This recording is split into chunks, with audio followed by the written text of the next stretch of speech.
Friends, अगर आपके सामने हॉलीवुड की महान मूवी अवतार का नाम लिया जाए और फिर जल्दी से आपसे उसके बारे में एक शब्द में रिएक्शन पूछा जाए तो आप में से मोस्ट ऑफ द लोगों के मुंह से यही निकलेगा, ह्यूज, बिग, भव्य, larger than life movie, best cinematic movie.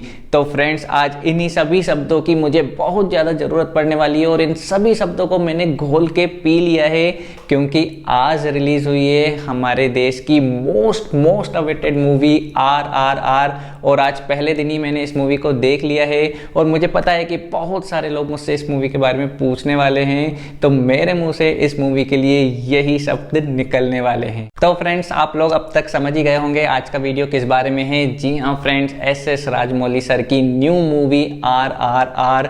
जब से ये फिल्म अनाउंस हुई थी तब से हम इस मूवी का वेट कर रहे हैं, लेकिन अनफॉर्चुनेटली कोविड के कारण डिले पे डिले ये मूवी होते जा रही थी और हमारा वेट भी बढ़ते जा रहा था। लेकिन फाइनली आज 25 मार्च को ये मूवी हम सभी के सामने आ चुकी है और इतने दिनों के बाद, वेट करने के बाद फाइनली जब इस मूवी को हमने देख लिया है तो कैसा रहेगा मेरा रिएक्शन और कैसी है ये मूवी, जल्दी से बताऊंगा आज के इस वीडियो में आपको। तो चलिए फ्रेंड्स, जल्दी से बात करें अगर इस मूवी की स्टोरी की, तो स्टोरी वही है जो हमको ट्रेलर में देखकर ऑलमोस्ट समझ में आ गई थी। और ऐसा कुछ भी नहीं है स्टोरी में कि मैं कुछ बता दूं तो वो स्पॉइलर हो जाएगा, नहीं, ऐसा कुछ भी नहीं है। सब कुछ आपने ट्रेलर में देख लिया है। फिल्म की कहानी स्टार्ट होती है 1920 के टाइम की, जब इंडिया पर ब्रिटिश राज रहता है। इसी टाइम पर ब्रिटिश का अत्याचार इंडियंस पे होता रहता है और उसी टाइम एक ब्रिटिश गवर्नर की वाइफ एक आदिवासी गौड़ बच्ची को जबरदस्ती अपने साथ ले जाती है, उसके परिवार से अलग करके। और बस उन्हीं के ग्रुप का एक आदमी जिसका नाम है भीम, जिसका कैरेक्टर जूनियर NTR प्ले कर रहे हैं, वो ठान लेते हैं कि इस बच्ची को वो छुड़ा कर लाएंगे उन अंग्रेजों से। इसलिए वो जाते हैं दिल्ली में एक ब्रिटिश पुलिस का एक अफसर है राम, जिसका रोल रामचरण जी प्ले कर रहे हैं। ये ब्रिटिश का एकदम वफादार पुलिस वाला है और ब्रिटिशर्स के कहने पे इंडियंस पर किसी भी तरह का अत्याचार करने से इसको कोई परहेज नहीं है, एकदम वफादार है। लेकिन कोइंसिडेंटली ये राम और ये जो भीम है, इन दोनों की दोस्ती हो जाती है दिल्ली में और ये दोस्ती काफ़ी ज़्यादा क्लोज हो जाती है। लेकिन फिर बाद में इन दोनों को एक दूसरे के बारे में पता चल जाता है। राम को पता चल जाता है कि भीम आया है उस बच्ची को वापस छुड़ाने, जबकि राम की ड्यूटी लगी हुई है कि वो बच्ची को किसी भी हालत में इन लोगों को वापस न दे। तो इन दोनों के बीच इतनी क्लोज दोस्ती होने के बाद भी फिर बढ़ जाती है दुश्मनी और ये एक दूसरे के खिलाफ ही लड़ते हैं। इसके बाद आगे मूवी में क्या होता है ये सब जानने के लिए आपको देखनी होगी मूवी RRR। तो फ्रेंड्स, सबसे बड़ा सवाल, क्या ये मूवी आपको देखनी चाहिए? तो बिना कोई डाउट के इसका जवाब है जी हाँ, बिल्कुल देखनी चाहिए। थिएटर में देखनी चाहिए। मूवी बनी ही है थिएटर्स में देखने के लिए, बड़े पर्दे पर देखने के लिए। तो बिना कोई देर किए आपको ये मूवी बड़े पर्दे पर एक्सपीरियंस जरूर करनी चाहिए। अब चलिए फ्रेंड्स, जल्दी से इस फिल्म के कुछ पॉजिटिव पॉइंट्स के बारे में बात करते हैं। तो फ्रेंड्स, मेरे ख्याल से अगर मैं किसी से भी जिन्होंने ये मूवी देख ली है उनसे बोलूंगा कि इस मूवी का सबसे बड़ा पॉजिटिव क्या है, तो वो यही बोलेंगे कि इसकी विजुअल्स और सिनेमैटिक और इतनी ग्रैंड लेवल पे मूवी बनी है। लेकिन फ्रेंड्स, मेरे अकॉर्डिंग इस फिल्म का पहला और सबसे मेन जो पॉजिटिव पॉइंट है वो है इस मूवी की एनर्जी। मतलब इस मूवी की एनर्जी स्टार्टिंग से लास्ट तक यहाँ मतलब वो आपने देखा होगा, वो जो थर्मामीटर आता है वो जब गर्मी हो जाती है तो वो पारा तोड़ के निकल जाता है, उस लेवल की एनर्जी है इस फिल्म में। मतलब आउटस्टैंडिंग, मतलब मैंने को याद नहीं है कि मैंने ऐसी इतनी हाई लेवल की एनर्जी इससे पहले किस मूवी में देखी है। बिल्कुल सच में मुझे याद नहीं है। एकदम टॉप लेवल की एनर्जी है, बहुत हाई लेवल की एनर्जी। और जो दोनों हमारे एक्टर हैं जूनियर NTR और रामचरण, ओ माय गॉड, किस तरह से वो मोमेंटम उन्होंने सेट किया पहले सीन से ही, अपने एंट्री सीन में वो मोमेंटम उन्होंने सेट किया और उसको थ्रू आउट, तो 3 घंटे की मूवी और पूरी मूवी में वो कैरी करते गए। और लास्ट के आधे घंटे में वो जो मोमेंटम उन्होंने सेट किया था उसको उस लेवल पे लेके गए हैं ना, मतलब पूरे व्यूवर्स के लिए उससे बेस्ट और कुछ नहीं हो सकता था। आखिरी का जो क्लाइमेक्स वाली फाइट सीन है, आधे घंटे का जो सीन है, वो पूरा ब्रिलियंट। तो अब ये पहला पॉइंट था मेरे अकॉर्डिंग। इसके बाद जो सेकंड पॉजिटिव पॉइंट, सबसे बड़ा पॉइंट इस मूवी का है वो वही है, बहुत ही ग्रैंड लेवल पे इस मूवी बनाई गई है, शूट की गई है। तो इसको जो सिनेमैटिक देखने का जो इसका एक्सपीरियंस है, इसके जो विजुअल्स हैं, ओह माय गॉड, मतलब ब्रिलियंट वर्क, कितनी मेहनत की है मेकर्स ने इस फिल्म के एक एक सीन को शूट करने में, हमको साफ साफ पता चल जाता है। बाहुबली, क्योंकि वही डायरेक्टर हैं राजमौली जी, उनसे कंपेयर करना बनता है। तो बाहुबली के सीन्स आपको याद होंगे, चाहे बाहुबली फर्स्ट हो, जब फाइटिंग सीन्स होती हैं, इतने सारे लोग, इतने बड़े बड़े सीन्स हमको दिखते हैं। फिर बाहुबली कंक्लूजन्स में भी हमको वैसे ही दिखे थे, बड़े बड़े सीन्स, बड़े बड़े सेट। सेम वैसा ही यहाँ पर, इनफैक्ट मैं कहूँगा उससे एक हायर लेवल पे सीन्स शूट कर गए हैं। जितने भी बीच बीच में शूट्स आते हैं, चाहे स्टार्टिंग से लेकर एंड तक, अच्छे अच्छे शूट्स, अच्छे अच्छे सीन्स हमको इस पूरी मूवीज़ में दिखते हैं। और एक एक सीन, एक एक जो वो फाइट सीक्वेंस है या एक्शन सीक्वेंस है, इतने ग्रैंड लेवल पे शूट किए गए हैं कि मज़ा आ जाता है। मतलब वो आप सिर्फ बड़े पर्दे पे ही फील कर सकते हैं, और जो इतना हायर बजट है वो जस्टिफाई करते हैं। ये फिल्म देखने का समझ में आता है कि हाँ, बहुत बड़े लेवल पे पैसा खर्च किया गया है और ज़रा भी कंजूसी नहीं की गई है। बहुत बड़े बड़े शॉट लिए गए हैं, कैमरा वर्क भी बहुत ज़बरदस्त है।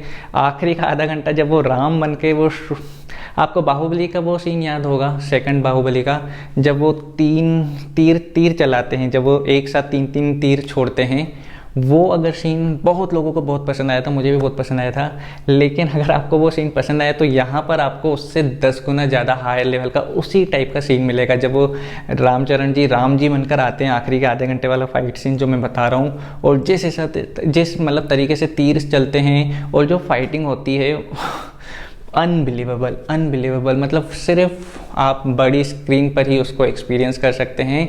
तो अगर आपको अच्छा लगता है ग्रैंड मूवीज़ देखना, बड़े बड़े हेवी सीन्स देखना, तो फिर आपको ये मूवी थिएटर्स पे ज़रूर जाके देखनी चाहिए। इसके अलावा फ्रेंड्स, एक और जो बहुत इम्पोर्टेंट और बहुत ज़्यादा पॉजिटिव पॉइंट है इस मूवी का, वो है इस मूवी की कास्टिंग और एक्टर्स की एक्टिंग। सबसे पहले क्या परफेक्ट कास्टिंग हुई है, मतलब एक एक रोल में जिस एक्टर को लिया गया है एकदम ब्रिलियंट और परफेक्ट जमे हैं। चाहे छोटा सा रोल हो या बड़ा सा रोल, एक भी कोई भी कैरेक्टर ऐसा नहीं लगा है कि वो जम नहीं रहा, या यार किसको ले लिया, इसकी जगह किसी और को ले लेते, नहीं। सबकी सब कास्टिंग, टोटल कास्टिंग बहुत मस्त है। लीड दोनों ही जो एक्टर हैं, रामचरण और जूनियर एनटीआर, अगर फ्रेंड्स हमारे जो हिंदी ऑडियंस हैं उन्होंने इससे पहले उनकी कोई भी मूवी तेलुगु में नहीं देखी है, तो ये एक परफेक्ट मूवी है जूनियर एनटीआर और रामचरण को एक्सपीरियंस करने का। मतलब फ्रेंड्स, उनकी आंखें देखिए आप, दोनों की आंखों में इतना डीप चीज़ें, इतना डीप एक्टिंग, इतने डीप एक्शन, इमोशंस, जितने भी कलर्स हैं ना उस कैरेक्टर्स के पूरे उनकी आंखों में हमें दिखते हैं।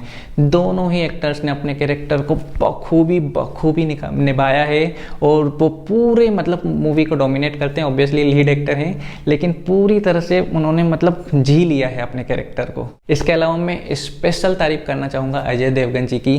छोटा सा रोल है, लेकिन ओह माय गॉड, खा गए जब वो आते हैं ना स्क्रीन पे।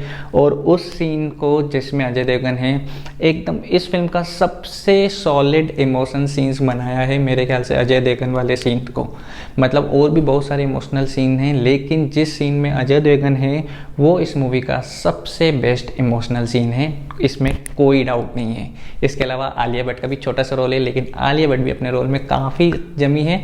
छोटा सा ही है, लेकिन एकदम परफेक्ट लगी है, एकदम ऐसा लग रहा है ये रोल उन्हीं के लिए है। तो एक्टिंग के मामले में और कास्टिंग के मामले में इस मूवी को 10 आउट ऑफ 10। इसके अलावा जो इस मूवी का एक बहुत ही खास और बहुत ही अच्छा पॉजिटिव पॉइंट है, वो है इस फिल्म का म्यूजिक।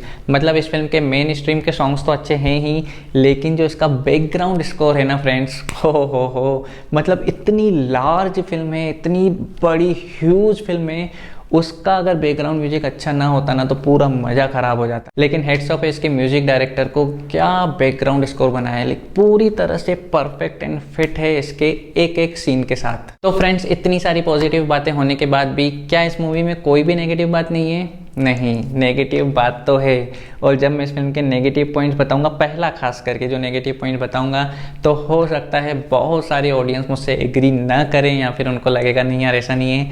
बट मैं फिर भी पर्सनली जो मुझको फील हुआ वो आपके साथ शेयर ज़रूर करूंगा कि इतना अच्छा कैमरा वर्क, इतनी अच्छी एक्टिंग, इतनी अच्छी एनर्जी, इन सब चीज़ों के बावजूद जो किसी भी फिल्म में एक जो आत्मा होती है उसकी, वो होती है उसकी स्टोरी।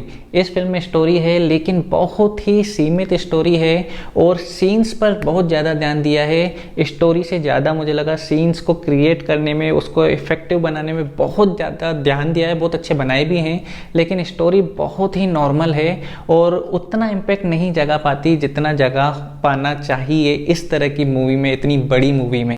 स्पेशली बात करूं तो फिल्म की जो स्टोरी है ना, इमोशनल एंगल बहुत है इस फिल्म में। चाहे इन दोनों की दोस्ती हो या रामचरण का जो पास्ट था वो हो या भीम का हो, बहुत सारी ऐसी चीज़ें हैं जहां पर ये मूवी इमोशनली और ज़्यादा डीप हो सकती थी और ज़्यादा आपको टच कर सकती थी। लेकिन बहुत सारी चीज़ों पर ये हमको टच नहीं करती, हमारे दिल से बिल्कुल भी कनेक्ट नहीं होती। स्पेशली मैं अपनी बात करूँ तो बहुत सारी जगह थी जहाँ पे कनेक्ट करनी चाहिए थी लेकिन कनेक्ट नहीं करी और वो ऊपर ऊपर से ही निकल गई। स्पेशली जब भीम को सरेआम हंटर से मारा जाता है, उस पर जुल्म किया जाता है, वहाँ पे इमोशनली टच होना चाहिए था जब वो सॉन्ग आता है, पर ऐसा कुछ ज़्यादा कनेक्ट नहीं हुआ। अलबत्ता ऐसा लगा कि वो सीन ज़्यादा लंबा हो रहा है। इसके अलावा इन दोनों की दोस्ती भी दिखती है, इमोशनली भी लगती है, लेकिन जितना इम्पैक्ट होना चाहिए था इस लेवल की मूवी का उतना इम्पैक्ट नहीं हुआ। अगर हम कंपैरिजन करें बाहुबली से तो उसका जो इमोशनल फैक्टर था, चाहे वो अपनी माँ के प्रति, अपनी वाइफ के प्रति या अपनी प्रजा के प्रति, जितनी भी चीज़ें थी वो बहुत ही ज़्यादा हर एक ऑडियंस को कनेक्ट किया था। इसके अलावा अगर बात करूं जैसे मैंने अवतार का आपको लिया, अवतार सिनेमेटिक लेवल पे बहुत बड़ी, बहुत ही अच्छी ब्रिलियंट मूवी थी, लेकिन साथ ही साथ उसका जो इमोशनल लेवल था, ऑडियंस से कनेक्ट होना लेवल था, वो भी उसी के लेवल का था। लेकिन यहाँ पर मुझे डेफिनेटली मिसिंग लगती है इस फिल्म की जो आत्मा है, जो इमोशनली कनेक्ट होना चाहिए था, वो बहुत ही ज़्यादा मिसिंग है। इसके अलावा जो दूसरा नेगेटिव पॉइंट मुझे लगा वो है इस फिल्म की लेंथ। फिल्म 3 घंटे लंबी है और फिल्म का पूरा फोकस, जैसा कि मैंने बताया, कि सीन्स पर है, किस तरह से सीन्स को और ज़्यादा बेहतर बनाया जाए। इस चक्कर में कई सीन्स बहुत ही ज़्यादा लंबे हो गए हैं और हमें लगता है कि इतना लंबा क्यों चल रहा है। मतलब अगर मैं पूरी फिल्म को समराइज़ करूं तो 6 से 7 सीन्स को मिला के एक फिल्म बनाई गई है। वो 6 7 सीन्स बहुत अच्छे हैं अपने अपने लेवल पे, लेकिन कई जगह इतना ज़्यादा स्ट्रेच कर लिया कि उतनी ज़रूरत लगती नहीं है। ऐसा लगता है जल्दी खत्म और आगे का है, तो कई जगह पे फिल्म आपको स्लो लग सकती है। इस कारण फिल्म की लंबाई भी आपको ज़रूर महसूस होगी कि ये ज़्यादा है। ओके फ्रेंड्स, तो ओवरऑल RRR मूवी को मैं दूंगा 4 स्टार आउट ऑफ 5 और मेरा पर्सनल रिकमेंडेशन रहेगा कि आप सभी लोग एक बार इस मूवी को बड़ी स्क्रीन पर जरूर एक्सपीरियंस करें। हमारी पूरी इंडियन फिल्म इंडस्ट्री में, चाहे कोई भी फिल्म इंडस्ट्री हो, इस लेवल की फिल्म्स बहुत कम बनती हैं। इतने ग्रैंड, इतने भव्य लेवल की मूवी को आपको जरूर एक्सपीरियंस करना चाहिए, वो भी सिर्फ और सिर्फ बड़ी स्क्रीन पे। ओके फ्रेंड्स, तो इस वीडियो में फिलहाल इतना ही। अगर ये वीडियो पसंद आया तो इसे लाइक शेयर जरूर कर लें और अगर आपने ये मूवी देख ली है तो आपको ये मूवी कैसी लगी ये मुझे कमेंट करके जरूर बताएं। बाकी अगर मेरे चैनल पर पहली बार आए हो तो इसे अब भी सब्सक्राइब करके इसके नोटिफिकेशन बेल को ऑन कर दें। जल्दी मिलूंगा आपसे किसी नए वीडियो में, तब तक के लिए बाय बाय, टेक केयर।